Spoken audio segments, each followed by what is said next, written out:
사실은 이걸 몇 년 동안 듣고 있는 사람들도 있어서 지겨울 텐데, 네, 오늘이랑 다음 주는 녹내장에 대해서 설명을 좀 드리도록 할 거예요. 녹내장이라는 거는 시신경에 병이 생긴 거고, 이 녹내장이라는 거는 시신경에 병 생기면 다 녹내장인 건 아니고 다양한 시신경 병들이 있는데, 그 중에서도 저희가 특별한 구조적인 손상과 그거에 따른 기능적인 변화가 같이 보일 때 녹내장이라고 저희가 말을 해요. 근데 녹내장도 사실은 뭔가 한 가지 딱 이거 이렇게 원인에 의해서 딱 이렇게 되는 게 아니라 아주 다양한 결과들과 그러니까 다양한 소견들을 보이기 때문에 다양한 원인들에 의해서 뭐 한 가지만으로 규정하기는 힘든 질환이에요. 근데 대표적인 게 이제 안압이 문제가 되는 경우들이 많고요.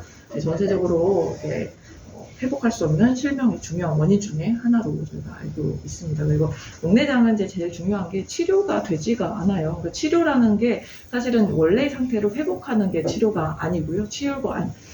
회복을 못하고 이미 손상된 건 어쩔 수 없으니까 빨리 발견하고 그거에 대해서 어떻게든지 최대한 천천히 나빠지지 않도록 도와주는 게 치료라고 볼 수가 있죠. 이제 녹내장에서 제일 중요한 것 중에 하나가 안압인데, 그런 안압을 이해를 하려면 이제 이 안압을 조절할 안압에 영향을 미치는 물의 양상을 좀 봐야 되고, 물을 저희가 방수라고 부르는데, 이 방수는 동공, 홍채 뒤쪽에 있는 그 손모체라는 부위에서 만들어내고, 얘네들이 앞으로 이렇게 쭉 타고 와가지고 이 빠져나가는 하수구 구멍이 이 각막하고 이렇게 공막이라고 부르는 흰자, 까만 동자, 흰 동자 이 경계 쪽에서 이렇게 빠져나가게 돼 있어요. 근데 혹시라도 이 안쪽에서 너무 많이 만들어냈거나 아니면은 빠져나가는 하수구 구멍이 막히거나 하면은 눈 안에는 물이 빵빵하게 찰 수밖에 없고, 그렇게 되면은 안압이 상승하는 상황이 연출이 되겠죠. 일반적으로 안압이라고 하는 거는 저희가 보통 한 10에서 한 20 정도, 21 정도까지로 보시면 되고요. 안압이 이거보다 높은 사람들이 전체 한 22.5% 정도 된다고 하는데, 안압이 높으면 무조건 녹내장인가요? 그렇지는 않습니다. 안압이 높으면서도 평생을 아무 이상 없이 잘 사는 사람들도 있고, 안압이 21 높지 않음에도 불구하고 아주 낮음에도 불구하고 뒤에 시신경 손상이 점점점 진행해서 실명에 이르는 사람들도 있을 수가 있어요. 그래서 안압이 높은 게 녹내장의 진단 기준은 아니고요. 아무래도 안압이 높은 사람 중에서 오랫동안 경과 관찰을 하면 뒤에 시신경에 손상을 입는 사람들이 일반적인 사람들보다 더 많기 때문에 잘 봐야 된다 정도로만 아시면 될 것 같습니다. 안압에 영향을 미치는 요인은 다양한데요.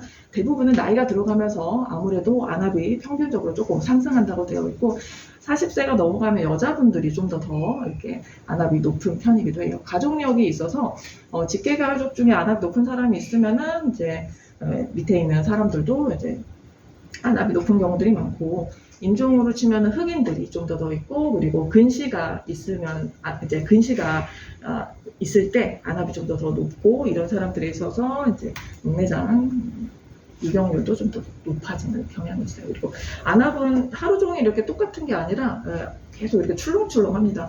어떤 새벽 시간대에 떨어졌다가 또 이렇게 올라갔다가 내려갔다 하기 때문에 환자분들이 어떤 시간대에 병원에 오느냐에 따라서 안압의 수치나 이런 것들은 계속 왔다 갔다 할 수 있고요.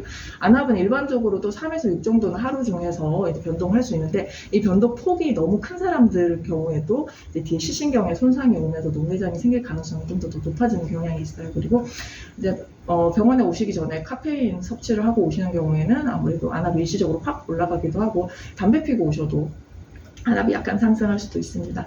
그리고 눈꺼풀이나 눈 움직임, 눈을 세게 이렇게 감는 경우에는 특히 저희가 비접촉식 안압계를 사용할 때는 환자분이 이렇게 하면은 주변에 있는 근육들이 이렇게 누르면서 안압이 좀 더 높게 측정되는 경우들도 있고요. 그 외에 자세라든지 이렇게 엎드리고 있는 자세, 물구나무 서기서 한다든지 이런 식으로 하면은 또 안압이 올라가기도 하고, 계절 겨울철에 조금 올라가는 경향도 있고 그렇습니다. 녹내장을 의심하게 되는 경우는 어떤 경우냐면은, 현재는 이제 녹내장이라고 딱 진단 날릴 수는 없지만 이 사람은 앞으로 좀 경과 관찰을 잘해야 되겠다는 의미로 받아들이면 돼요. 녹내장을 의심하는 경우, 이제 안압이 계속적으로 다른 사람들보다 좀 더 많이 높은 경우, 그리고 시신경 모양이라든지 아니면은 시야 검사상에서 뭔가 이상 소견이 계속 관찰되는 경우에는 계속해서 지켜보면서 진짜 녹내장으로 가는지를 경과를 잘 봐야 될 거고요. 이제 안압이 높은 사람들이 아까 전에 있을 수 있다고 했는데, 고안압증이라고 그런 사람들을 이제 분류할 때는, 안압은 확실히 높은데 뒤에 시신경도 말짱하고 기능도 말짱한 사람들, 그 사람은 진짜 안압만 높은 거예요. 그래서 이런 사람들은 이제 경과는 계속 관찰은 하되 큰 위험은 없이 그냥 잘 지내는 분들도 많습니다. 녹내장을 분류를 해보면은 이제 아무런 원인 없이 왜 생겼는지도 잘 모르겠는데 그냥 타고난 녹내장이 있으신 분들이 사실은 대부분이고요. 개방각 녹내장이라고 해서 아까 전에 저희가 물이 빠져나가는 이제 길들을 아까 얘기를 했었는데, 이 물 빠져나가는 길은 확실히 이제 구조적으로 앞에 방해물도 없이 열려 있는데도 불구하고 안압이 조절 안 되는 사람들을 개방각 녹내장이라고 하고, 이 물이 빠져나가는 경로에 뭔가 이제 구조적으로 방해물이 발생하고 실제 여기가 좁아져서 물이 못 빠져나간다든지 이렇게 통로가 좁아져서 하는 경우에는 저희가 폐쇄각이라고 이제 부르기도 하고요. 그리고 그 외에도 이제 태어나서 이제 선천적으로 이 물이 빠져나가는 구멍이 제대로 형성이 안 됐다든지 아니면 다른 문제들이 같이 전신적인 문제가 같이 이제 영향을 미치는 경우들도 있을 수가 있고요. 그 외에도 포도막염이 있다든지 아니면 눈 안에 다른 종양이 있다든지, 그리고 다양한 홍채에서 색소들이 이렇게 빠져나오는 이런 것들이 문제가 있다든지 했을 때도 2차적으로 안압 상승에 의해서 문제가 생길 수 있기 때문에 다양한 원인들이 있고요. 대표적으로 이제 녹내장이 가장 이제 중요한 원인 중에 하나고, 실제로 우리가 조절할 수 있는 원인은 딱 한 개밖에 없어가지고, 이제 안압을 저희가 중요시 여기고, 이 안압을 어떻게 재느냐가 중요한데, 일반적으로는 저희가 넌 컨택트 토노메터라고 해서 비접촉식으로 재지만, 사실 이제 녹내장 환자들은 좀 더 정확하게 재려면은 골드만 토노메터에서 저희가 현미경에 색등 현미경에 붙어 있는 이제 안압계로 잽니다. 그래서 이 안압계를 이제 잴 때 저희가 이제 현미경으로 들여다보면 이런 링이 보이거든요. 그래서 링의 안쪽 내측면이 이렇게 서로 닿는 이제 상태에서 이 뒤에 레버를 돌려가지고 어느 정도 수치를 보이는가를 이제 체크를 하게 되고, 안압이 이제 재지었을 때도 무조건 그 값을 믿어야 되는 게 아니라 환자분의 각막 상태라든지 이런 것들도 조금 고려를 해야 되는 게, 각막이 두꺼우면 두꺼울수록 안압은 높게 측정되고 각막이 얇으면 얇을수록